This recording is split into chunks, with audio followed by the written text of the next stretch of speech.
Well, lately I've had a little bit of trouble with debris in a fuel system. Gets into a fuel injector. They don't like that very much. It'll plug the injector and give you a misfire occasionally. Worse it is, worse it gets. And so we're, see the debris floating in there, small pieces of trash. That bigger piece wouldn't go through the fuel screen, I wouldn't think, but occasionally a smaller piece will make it. So we'll keep sumping and checking until we get it clear. Yeah, we're draining the gas through the fuel strainer. I took it apart and cleaned it a couple of days ago. Unfortunately, I didn't get a video of that one. But we put a 5-gallon bucket under here and just let it drain. And then we'll filter that and see what we find in it. The bucket was thoroughly clean and new when it started. Always best to have a good clean bucket for that. So we'll see. And we'll catch just a little piece of this and see if we're still getting trash in it. This little steel beaker's nice.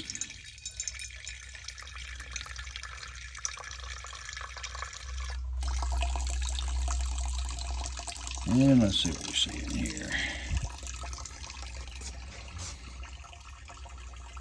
Yeah, there's some bad spots in the beaker. I don't see that I'm getting any trash right here now. No, that looks pretty clean. Now here's another sample that was removed from the accumulator tank drain. I have been finding some debris in that drain as well, which is expected. And we'll pour this through a filter and see what we find. Here it is, still getting small bits of debris if I can get it in the light. You can see right there. And that's just about the right size to get into a fuel injector and make your engine very unhappy. Okay, now things are starting to clear up. Last few samples, no debris. That's a good thing. Finish up on the main, then we'll start on the auxiliary tank.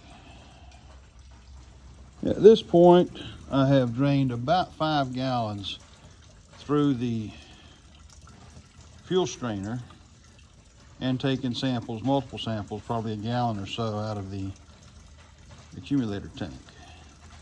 Okay, here we are. This is the auxiliary tank. You can't see it very well in the video, but there's definitely debris. Let me pour this out and see if I can collect it. And now you can see it floating in there better. Yeah, the debris tends to settle to the bottom so you can pour off the top. And of course all the fuel will be strained before it goes back into the airplane. And here's a neat device if you find yourself needing to remove water from fuel or to strain the fuel to get debris out. It does have a recess in the bottom, and I'll show you that. Right here, that tends to, the lip will trap the water in the bottom as the fuel goes through. And then it has this very fine filter inside that fits down in. So it traps the water in the bottom until the water, of course, gets above the level of the filter, if you have that much water to deal with. And it will filter out really fine particles from the fuel itself. Fits down in here like that, and then gives you about a 1/2 inch at the bottom where it could trap water. And it works really well. Okay, now we're going to flush some more fuel through the system using the filter funnel I showed you. And then this is the simplest way I have found to pour the gas into the airplane through the funnel. It's easier. Use a siphon hose and it will run in at a nice controlled rate. It will not overpower the filter.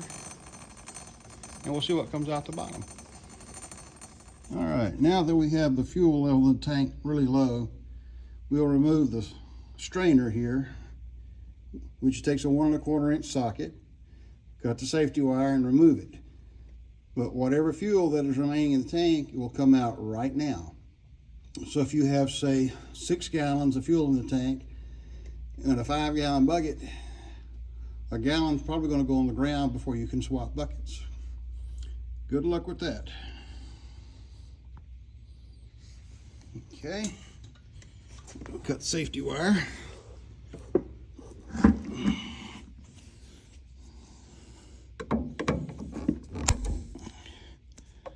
Get it out of the way.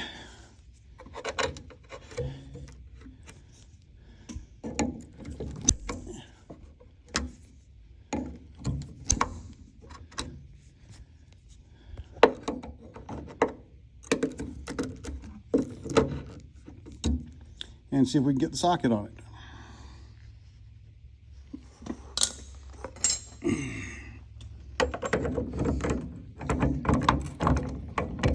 Yep, there's a socket.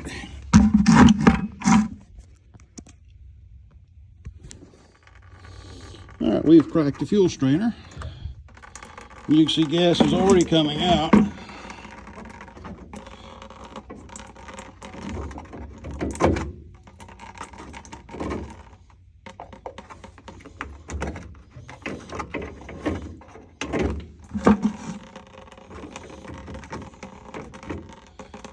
Ooh, it's all over the arm, all over the watch.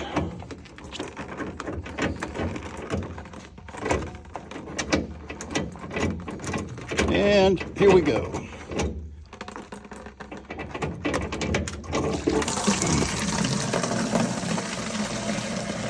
Like I said, whatever's there will come out right now.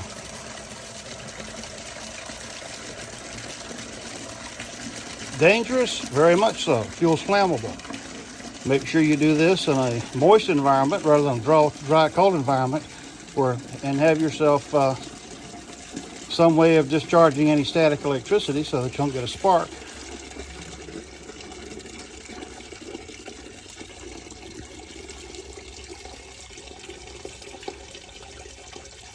Now we'll strain this gas to see if anything else came out of the fuel system. And here is the fuel strainer that should be in that tank. It's a wire cage with a place for fuel to go in and out. It'll trap small particles in the bottom down here, and it takes a 1 1/4 inch socket or wrench to get it off. It uses an AN970, I think -16 crush washer there, and you have to replace that if you take it out. When all the fuel is dripped out, we'll take a look at what it looks like beneath this. Here's the new crush washer, and the part number is AN900-16. And there's the old one. We'll put it on, and you see it fits right down on the bottom, just a little bit loosely, and that's what you need.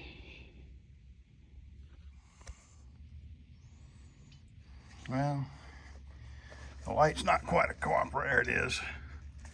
Find a better flashlight, and you'll see that the lowest point here in the fuel system is actually the sump, in the sump here where it picks up the fuel, right there. That nipple, or the opening you see there with the clamp under it, is where the fuel leaves the accumulator tank to go to the engine. And this is the lowest point in the system. So simply sumping the accumulator tank at the sump, on this one it's back here. Some of them are right here adjacent to the strainer or the filter.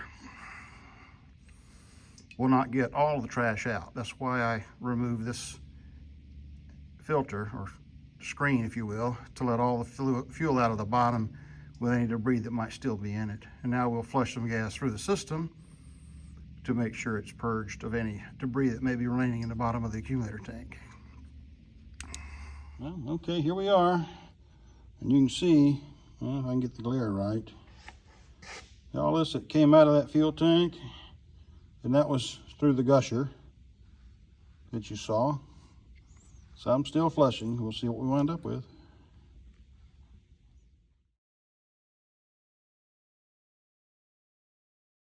There we go. Here's a better view of what came out of that fuel tank. Ugly. Now we have the nozzle in place, and it only has to be just screwed in. It doesn't need to be tight, and that'll direct the fuel into the bucket more cleanly. And there we go with the flush. Nice, clean, easy stream. I wish I could put that in before I drained everything out, but there's no way.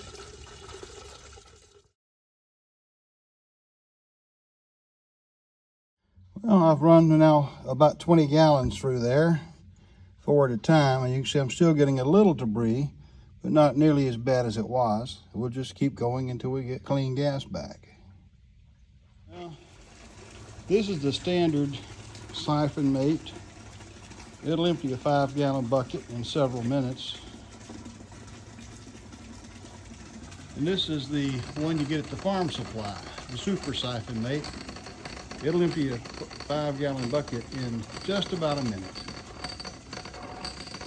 Well, I'm still at it. This is after about 100 gallons flushed through the tank. And you can see there's still just a small amount of debris. It's better, but I'm not done yet. Well, after about 130 gallons of fuel flushed through the tank, 4 gallons at a time, it is now flushing clean. I've got one more bucket to check and we'll see where we are. But this is an example of some of the debris that has come out of that tank. And that's just a small portion of it. Much of it I have just disposed of. But I've poured what the fuel strainer catches through this. That's the fuel strainer my funnel catches. And it's been a mess.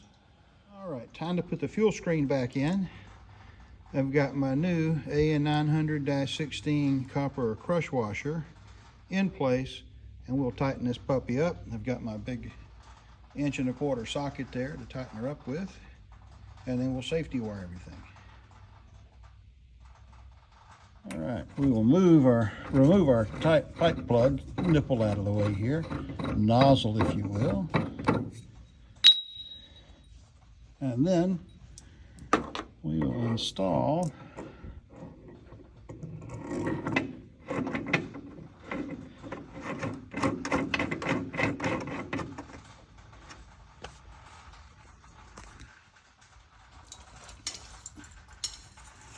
and then of course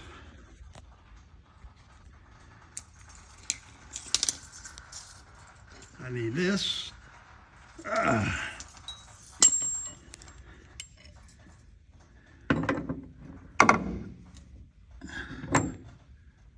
Big socket. Oh, not so easy. May have to have another hand.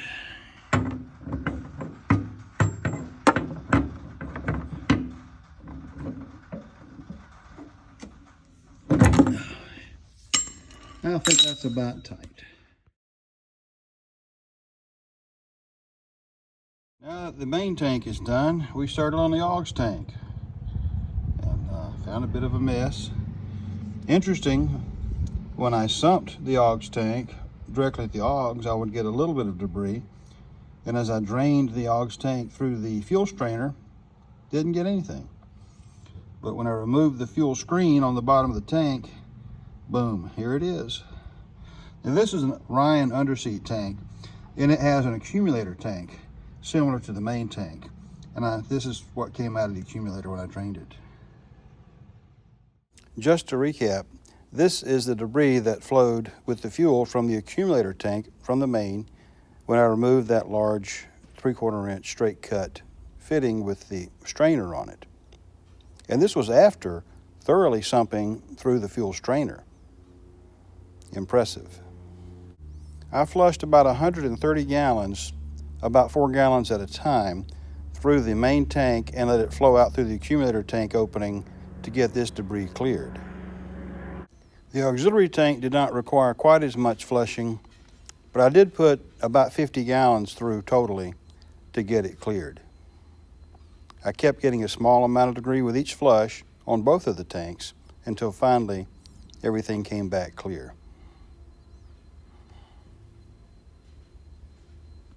This whole process took around 8 hours total between flushing both tanks and making sure everything was clean, and then buttoned back up.